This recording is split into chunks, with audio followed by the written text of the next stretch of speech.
Amados, desde sexta-feira nós estamos aí falando a respeito do reino. Na sexta-feira à noite nós falamos a respeito fizemos uma introdução de tudo quanto nós iríamos falar ao longo dessa conferência. Foi apenas alguns pontos que foram abordados para os irmãos terem uma impressão daquilo que seria. Hoje pela manhã nós falamos de 9h30 ao meio-dia sobre os mistérios do reino de Deus, começando na eternidade passada e chegando então até Jesus Cristo. Então quem veio pôde acompanhar aí a trajetória de como que Deus no princípio criou céus e terra, criou os vários céus, desde esse céu atmosférico que nós conhecemos até o céu dos céus, como que Deus estabeleceu governos na pessoa de Lúcifer e também de príncipes e potestades, de poderes, dominadores, domínios, como que este reino então foi usurpado. Vimos como que o homem fracassou na sua incumbência de trazer o reino, e de fato não tinha como ele trazer esse reino, uma vez que o homem era apenas uma sombra e uma figura daquele que haveria de vir. Vimos como que Israel também fracassou na missão de sustentar, de expressar e de manifestar esse reino. Então chegamos até a pessoa de Cristo. E é daqui que nós vamos dar a continuidade essa noite em o nome de Jesus. Eu quero começar lendo dois textos da Escritura com os irmãos. O primeiro está em Gênesis 3,15. Os irmãos podem abrir em nome de Jesus. Capítulo 3, versículo 15 de Gênesis. Porém, inimizade entre ti e a mulher, entre a tua descendência e o seu descendente. Este te ferirá a cabeça, e tu lhe ferirás o calcanhar. Gálatas, capítulo 4, versículo 4. Diz assim: vindo, porém, a plenitude do tempo, Deus enviou o seu filho, nascido de mulher, nascido sob a lei, para resgatar os que estavam sob a lei, a fim de que recebêssemos a adoção de filhos. Amados, nós sabemos que quando o homem no Éden, ele fracassou na sua incumbência de trazer o domínio sobre toda a terra, conforme está em Gênesis capítulo 1, versículo 26, que ao criar o homem, Deus disse: tenha ele domínio sobre os peixes do mar, sobre as aves dos céus, sobre toda a terra. Sabemos como que ali o homem foi enganado pela serpente, e comendo do fruto da árvore proibida, da árvore que não deveria comer, a morte e o pecado entraram para dentro do homem, e aquele que deveria reinar, aquele que deveria governar, ele agora caiu para debaixo do domínio de Satanás, tornou-se escravo do pecado, escravo de Satanás e subjugado num reino caído do maligno.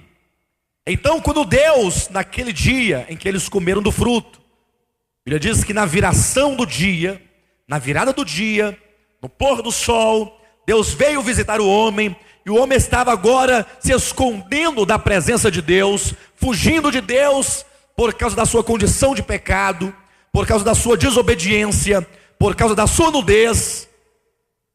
Mas a Bíblia diz que Deus chamou o homem, e quando então o homem chegou à sua presença, Deus começou a proferir uma série de sentenças, e uma dessas sentenças foi que a mulher por quê? Porque foi da mulher que começou a entrada do pecado. O homem estando afastado da mulher, e a mulher afastando-se do homem, a mulher foi lá e tomou do fruto proibido, ela comeu e deu ao marido, e deu a Adão. E agora então Deus fala: olha, da mesma mulher sairá agora um descendente, da linhagem da mulher virá um homem. Aqui é uma profecia de que Deus providenciava que dessa linhagem humana, não podemos jamais tirar isso de contexto. Quando falo humana, é porque Deus haveria de fazer-se carne por meio do homem, para que ele pudesse ter a parte humana em si próprio. para se cumprir então a profecia de Davi no Salmo capítulo 8 e de Paulo no capítulo 2, em que diz que haveria de vir um homem perfeito, haveria de vir um homem por excelência, e este homem é que conquistaria o reino de volta das mãos de Satanás e que governaria sobre a terra. Então a Bíblia diz que da mulher sairia um descendente. Aqui uma promessa de um homem que haveria de vir na história, um homem que haveria de vir no futuro. E este homem, ao contrário de Adão, este homem, ao contrário de todos os homens falíveis, ao contrário de todos os homens caídos, por melhores que eles sejam, por mais bondosos que eles sejam, por mais vontade que eles tenham, mas nenhum homem é capaz ou foi capaz de sair de debaixo do jugo de Satanás, debaixo do seu império das trevas, e libertar os homens, e libertar a terra, e trazer o reino de volta ao Pai. Mas o próprio Deus diz para a mulher e para o homem: da mulher vai sair um descendente.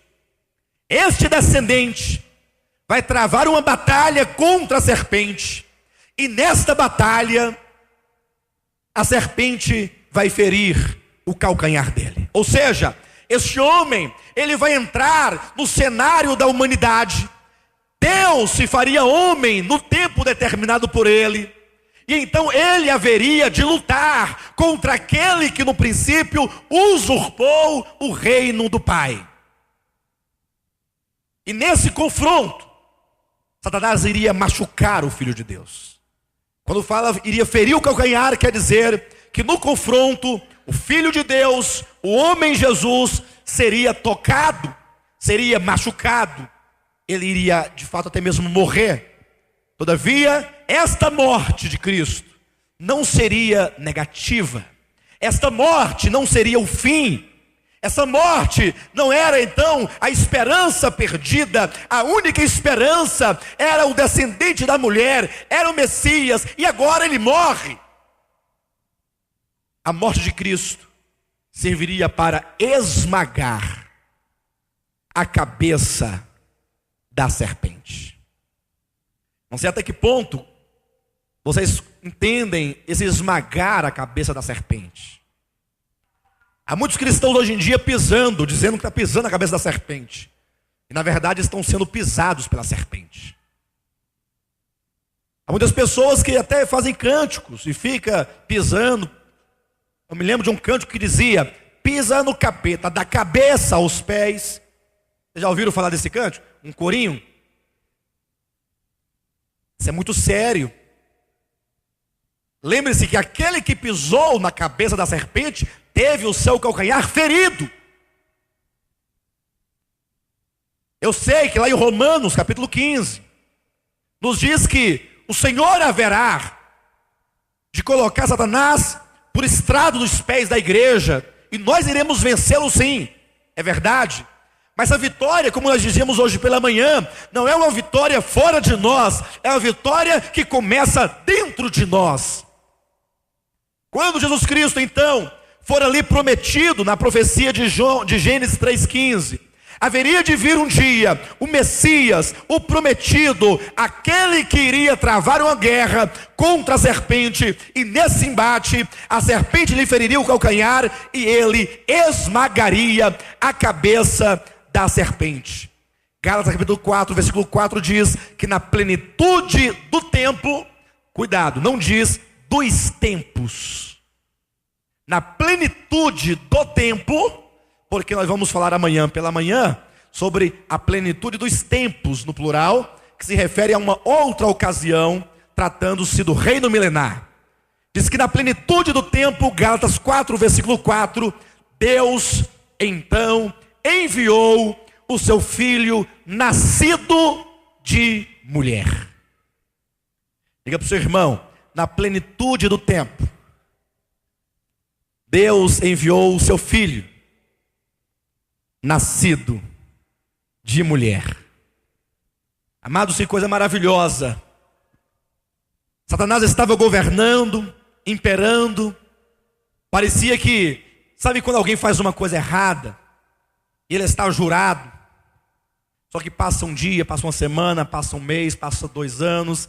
E a pessoa pensa assim, eu acho que o indivíduo lá deve ter esquecido. Vamos continuar aqui tranquilo. Ele deve ter esquecido, ele deixou para lá, né? Satanás achava que estava tudo tranquilo. A própria Bíblia fala que ele é o príncipe deste mundo. Mas quando ele pensava que Deus havia se esquecido,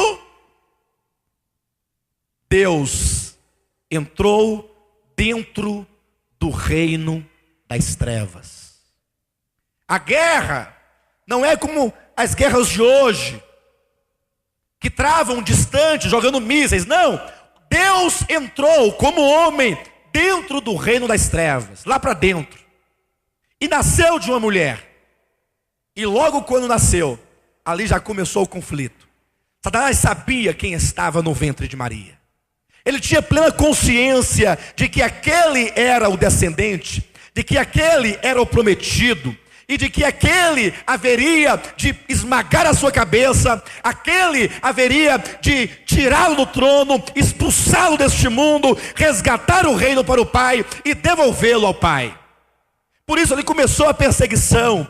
Quando Herodes procura matar o menino Jesus, ali é uma ação do reino das trevas, querendo logo vencê-lo quando criança, para que ele não chegue até a cruz.